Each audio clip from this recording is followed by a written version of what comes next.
vamos a continuar. Vamos a ver en este caso los modelos semilogarítmicos, específicamente el modelo denominado log-lim. En el modelo anterior habíamos visto modelos donde las dos variables están en logaritmos, y en este caso vamos a observar modelos donde solamente una de esas variables tiene logaritmo. Para ello vemos este siguiente esquema donde tenemos al beta 1 multiplicado por el número elevado a beta 2 por x, ¿no? Que esta es una variable dependiente no lineal, bueno, la variable independiente no lineal, y la variable y, que es la dependiente que sí es lineal, y todos son exponentes de e en este caso.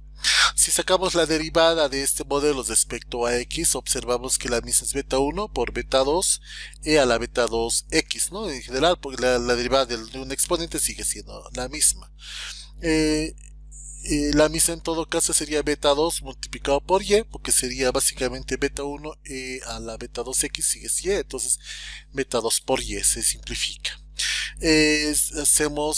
Si dividimos esa derivada entre y, nos queda solamente beta 2, ¿no? En todo caso, que es el independiente del valor de x en este sentido. Ahora, estrictamente hablando, esta interpretación es válida solamente para valores pequeños de beta 2. Cuando beta 2 no es pequeño, la interpretación solo es un poquito más compleja. Lo que vamos a hacer es y. Vamos a sumar al cambio que ocurre en y, a un delta y como tenemos acá. Esto va a ser igual a beta 1 por e elevado a beta 2 como tenemos acá, donde x va a ser elevado también a un delta x, ¿no? O sea, el cambio que ocurre en y se debe a un cambio que ocurre en x, en este sentido. Entonces, si dividimos esta curva de aquí en 2, vamos a tener que e está multiplicando a beta 2 por x y aquí beta 2 por delta x, como vemos acá. Y y, básicamente este es y, ¿no ve? Entonces va a ser y, porque y es beta 1 por e a la beta 2x, como vemos al final aquí. Y va a ser y multiplicado por el exponente beta 2 delta x. Esto de alguna forma se puede expandir a partir de esta ecuación. Donde vamos a utilizar la identidad de Taylor, ¿no? Para expandir la misma y cambiar los valores, ¿no? En vez de utilizar deltas y betas, vamos a utilizar las zetas, y como verás, esta identidad o esta ecuación se convierte en una ecuación bastante grande de alguna forma. Bueno, si estamos y de ambos lados, disculpen la ortografía, vamos a tener este resultado de aquí. Bueno, ¿qué ocurre si este beta 2 delta x al cuadrado es irrelevante? En este caso que es bastante pequeño.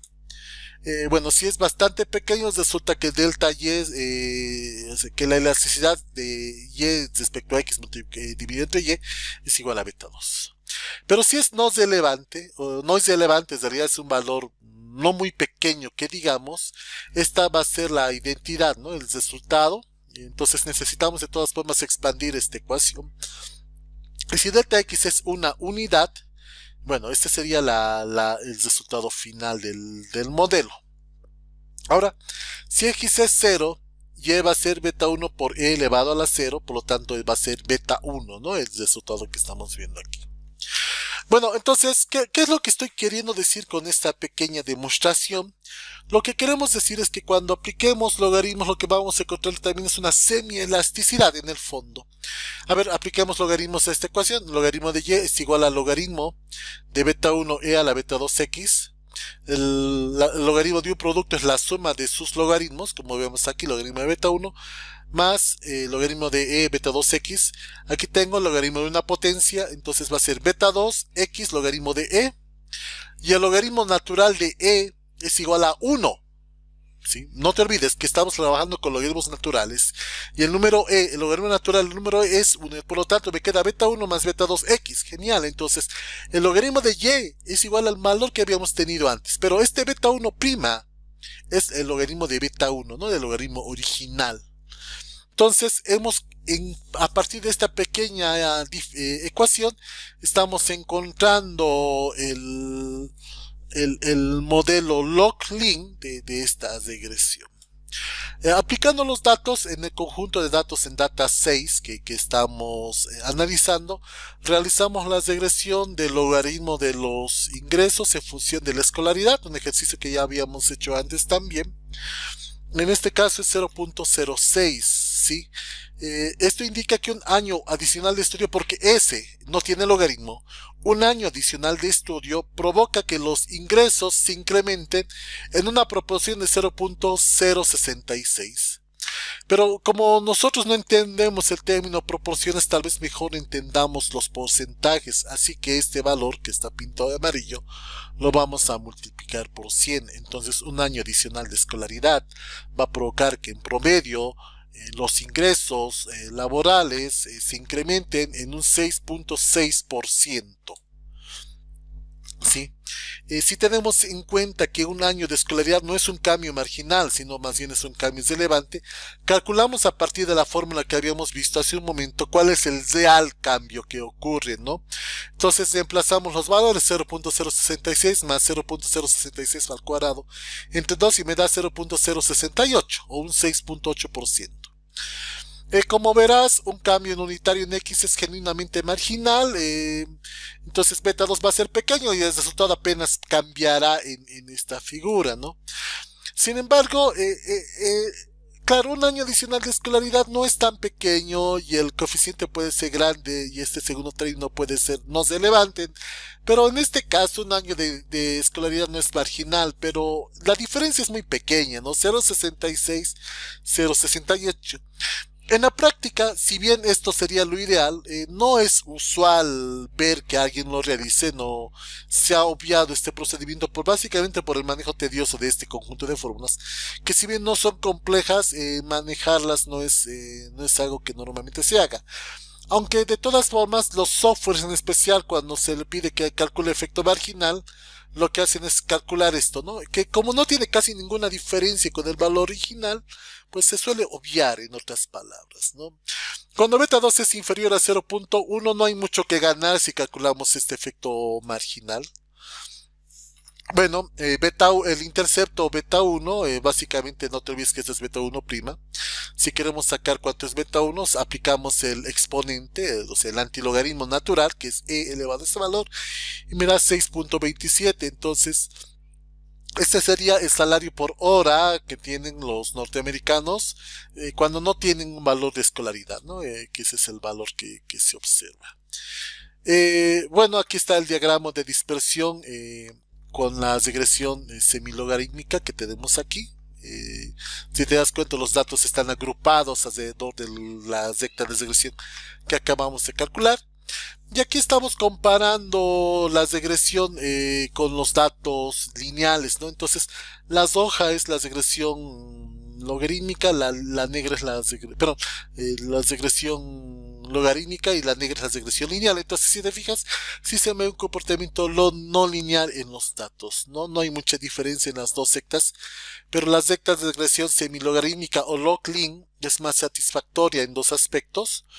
La especificación lineal predice que los ingresos por hora aumentan de una cantidad fija, $1.27 por cada año adicional de escolaridad. La negra, ¿no? La log-lin dice que el incremento aumenta con el nivel de educación. Entonces fíjate que la pendiente para bajos niveles de escolaridad es casi una horizontal que se va poniendo un poquito más elástica a medida que aumentamos los años de escolaridad. Entonces, es mucho más razonable trabajar con un modelo log-lin en esta situación. Bueno, de todas formas, la especificación lineal predice muy bajos ingresos para un individuo sin escolaridad, pero no se olviden, ¿no?, que existen leyes que impiden que una persona o sea, un salario mínimo, por ejemplo, un salario mínimo que se paga a todo el mundo. Entonces, esta recta en roja, fíjate, que contempla la existencia de ese salario mínimo a la hora de pagar ingresos en general. Bueno, para finalizar esta pequeña presentación, quiero mencionarles que existe otro tipo de relación semi-log, que es la relación lin-log, pero para la cual yo te pido que veas la lectura número 7, donde vas a encontrar dicha referencia, ¿no? Bueno, lo que quería aprovechar es para ver un poquito esa relación, cómo podemos calcular las variables. De aquí tengo, ya de los datos que no voy a utilizar en el Excel.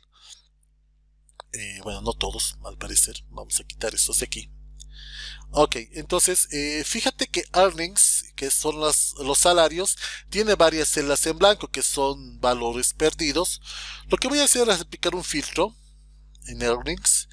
me voy a ir a le voy a quitar la selección de todo y solamente voy a seleccionar las celdas vacías. Le voy a decir aplicar y voy a marcar todo eso. Y lo voy a eliminar porque no me sirve absolutamente de nada toda esta situación. Quito el filtro, selecciono todo y bueno, ahora le quito el filtro. Listo, ya está listo para trabajar estos datos. La escolaridad que es S no voy a aplicar logaritmo, solamente el logaritmo lo vamos a aplicar a earning. Vamos a poner ln ear como tenemos aquí, y este es igual a ln de earnings. Copiamos los datos hacia abajo y aquí al lado hacemos la regresión, análisis de datos. Vamos a la regresión. En la variable y están el logaritmo de earning. Y en la variable x vamos a poner a la escolaridad, que es S, ¿no? O los años de estudio. Rango de salida, perdón, no lo hice bien esto. El rango y decíamos que es el logaritmo de y el rango x es la escolaridad. Ya está. El rango de salida lo vamos a poner aquí y hacemos la regresión. Hay datos no numéricos, me dice todavía acá. Claro, es que hay ceros. Hay ceros seguramente. El logaritmo de 0 no existe. Si existe un 0 por aquí, no va a poder hacer el logaritmo. Entonces vamos a volver a filtrar. Veamos si hay algún 0. Aquí efectivamente hay ceros. Seleccionamos los ceros y borramos los ceros. Porque claro, el logaritmo de 0 no existe. Entonces, eso es lo que hay que hacer en el Excel antes de hacer cualquier tipo de regresión. Ahora sí, vámonos a la regresión, datos, análisis de datos, regresión. Vamos a cambiar un poquito el rango Y porque seguramente ha cambiado al eliminarse filas. Aquí está el rango Y. Y el rango X es este de acá, ¿no? Fin, flecha abajo. Y listo, y ahí tenemos la regresión que estamos buscando. Otra vez me pasa eso. Vamos a ir al logaritmo de earn, cancelar. En el logaritmo de earn, ¿qué ha pasado? Hay algún dato no numérico por aquí que está no funcionando, o seguramente en S hay datos no numéricos.